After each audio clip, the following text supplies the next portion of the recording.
Do you need help? A lot of us need help. Too proud to admit it. But you know those types. They'll walk into a saloon and you can hear their cowboy boots on the floorboards. Really proud. A lot of self-worth. Now you may not think that. You want to have a standoff with them at high noon, but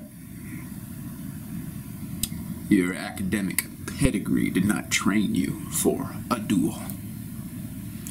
So you kindly make way for the cowboy, a man of tremendous self-worth.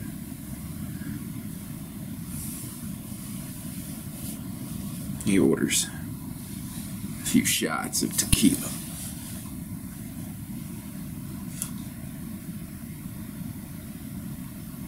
Looks around the saloon. Looks at you. That you want to gun him down. Because he offends you. He rubs you the wrong way. He's not touching you, but he's rubbing you the wrong way. Ruffling your feathers, even though you're not a bird. You want to give him the bird. Two birds. With one stone, protect your ego and annihilate his.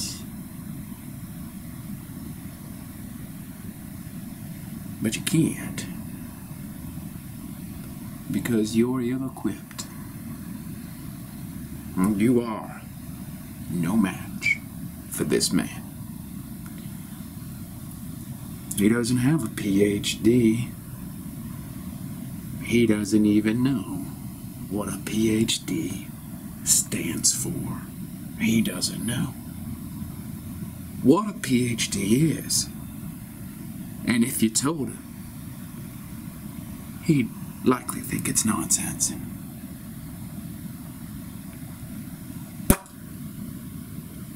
Drops a loogie in the spittoon, takes a look at you, sizes you up.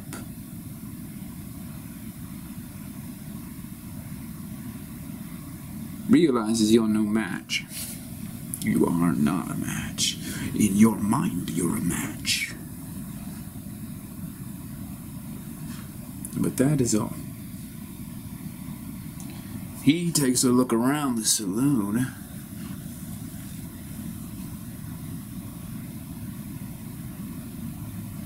Can't find the match. Puts a cigarette to his lips. Strikes a match. And that's the only match he'll have today.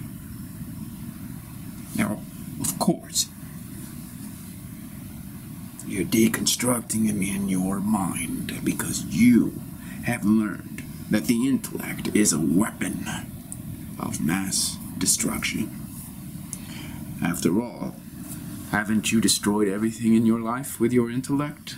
Why wouldn't you do the same with this guy? This cowboy from the plains.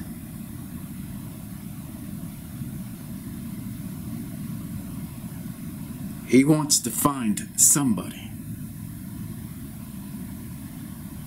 who will challenge him.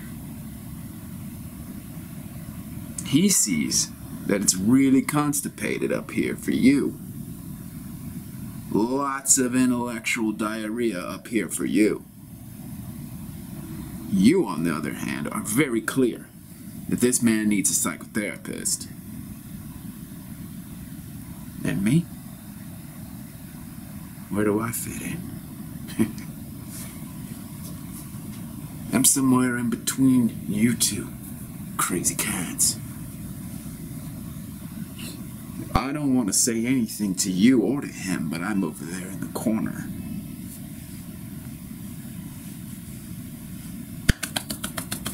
taking it all in. I don't have the respect for you, and there's no offense there. When I say that I don't have respect for you, it's not about you.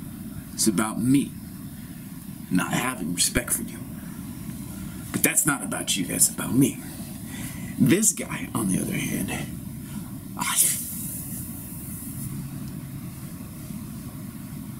I'm terrified of him.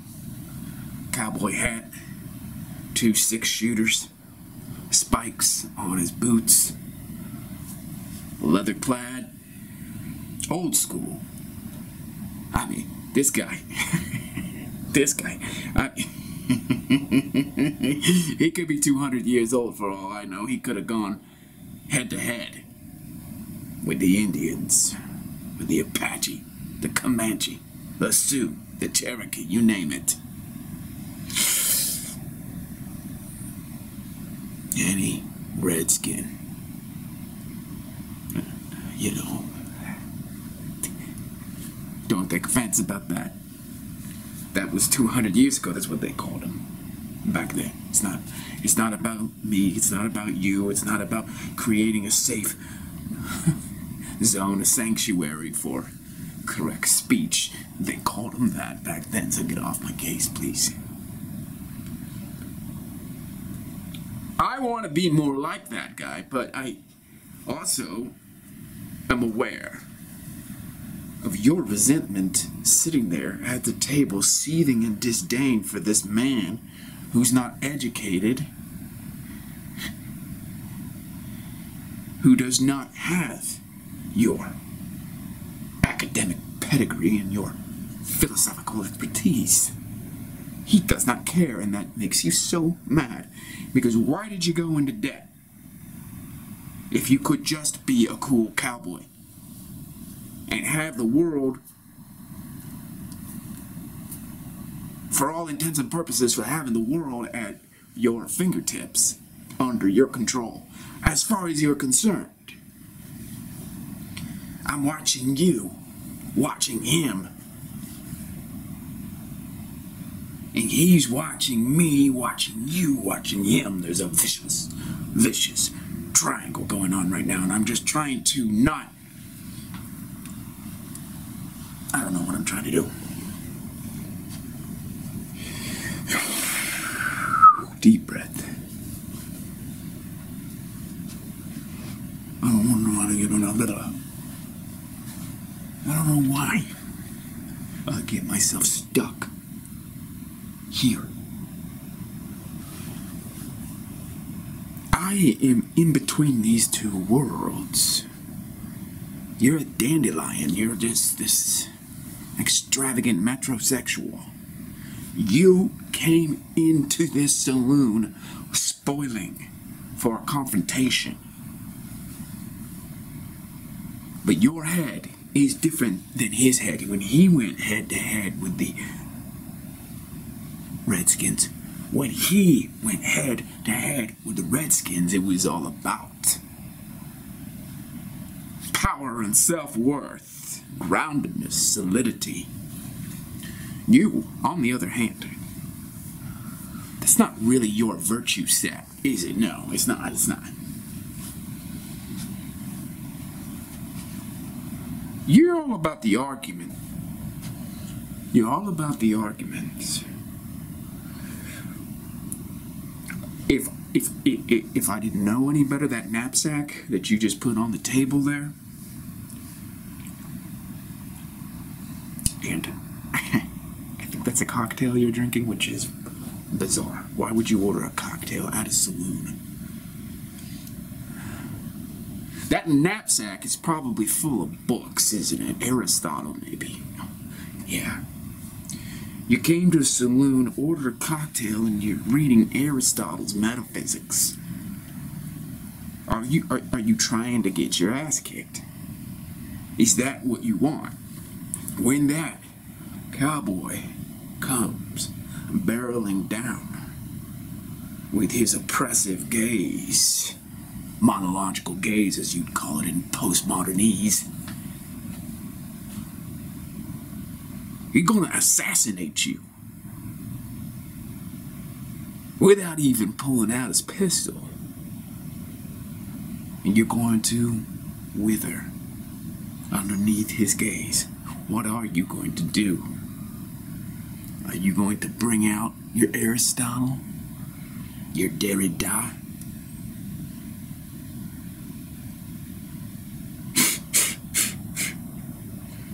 No, you're not. You're gonna kick out a chair and invite him to sit down and lecture him. No, you're not. For all intents and purposes, we're talking about different worlds, a differentiation that is so vast, it's intraversible, if there is such a word. Now, I might, if I'm feeling the chutzpah, the hoothrees, the gonads, sit down at the table with you and have a stare-off between you and Mr. Cowboy. And of course, you guys are gonna be so enmeshed that you may not even notice that I'm there. Or maybe I'll just take notes. Maybe I'll just look out through the window because I can't handle what's happening.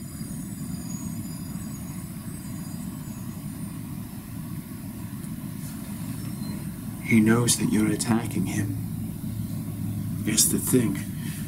You don't even know that you're attacking him. I mean, I probably have to actually pull up that chair and look at you and say, hey, buddy, stop, come on. You know, this guy right here, the way that you're looking at him with your Aristotelian eyes, you're attacking him right now. There's judgment in those laser beams coming out your eyes. Judgment. It's like Superman, brother. Superman. You're burning a hole in this cowboy's chest and he's coming for you.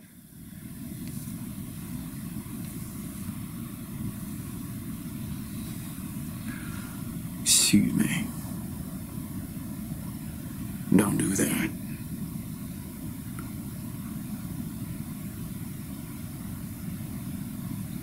Put a hole in your head if you keep that up.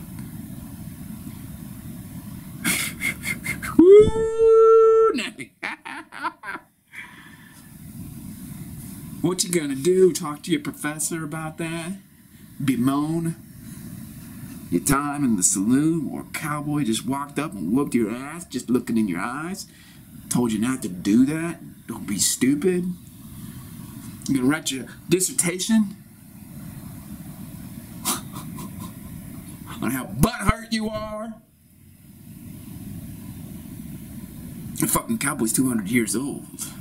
He's seen whippersnappers like you. You're dissociated. He knows that.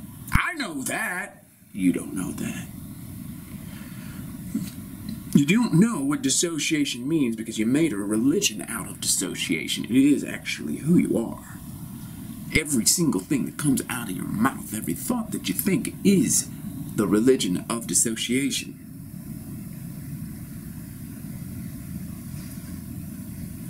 And the cowboy's not having any of that. You might as well be an Apache with your bone tomahawk. He knows an enemy when he sees one, but you made him the enemy because he is the antithesis of your religion of dissociation. The antithesis. Yeah, I've got the words. Like I said, I'm halfway between you and him. I'm not exactly proud of it. I'd probably like to be him, but I can't do that. I don't know what he is. He's 200 years old. I don't even know how he lived that long.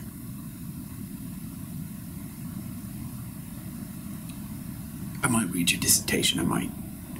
Because I still want to know how you think. See, this is the thing you don't understand. You're really smart, but you don't get this. Like I said, for all intents and purposes, you're an Apache to this cowboy. You want to scalp this cowboy with your Aristotle and your Derrida. The seething resentment that I mentioned earlier. Bullets. Bullets in this cowboy. He could feel them. Everybody could feel them. It's like you walked in, you judged the whole fucking place. It was like a Gatling gun of bullets. You can see them. And it's like all the walls have bullet holes in them, and you can see the sunlight streaming through as it cascades to the dust. And the dust does that dance. That's what happened. I kind of liked it. You walked in and you shot the place up. I don't know why. I don't know what you're doing in this side of town, in this part of the universe. How you strolled in, ambled in like a decadent academic. You're violent. You don't even know that you're violent. That cowboy, he knows. He's violent. He doesn't even sit in judgment of his violence because he's living a violent life out there on the plains and the prairie and all that good romantic stuff.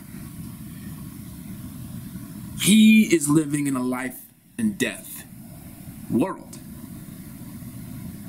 Physically. You are living in a life and death world mentally. And you've overlapped. And I am not living in a life and death world physically, nor a life and death world mentally. To my eyes, you're perverted. I'm talking about you. You. I'm not talking about the cowboy. And maybe I am biased toward the cowboy because he seems like such a man. And you do not. You seem like a cognitive weapon with 2 legs and 2 arms. You seem to me to be more destructive than the cowboy. You, to me, seem like you would take out civilization itself if you could and reconstruct an intellectual edifice in which we were all imprisoned for our own good, wouldn't you? And we would have to reiterate your screed just to get basic services and rights. We would have to basically regurgitate your dogma. We would be in your mental menagerie. And you'd be so happy because you didn't lift a finger. You just told us the best thing to think with your PhD, and because you have a PhD, we believed you. Meanwhile, this cowboy, who is lassoed so many horses cannot be lassoed by a PhD, walks out. Bullet holes everywhere. Judgments lodged in his flesh.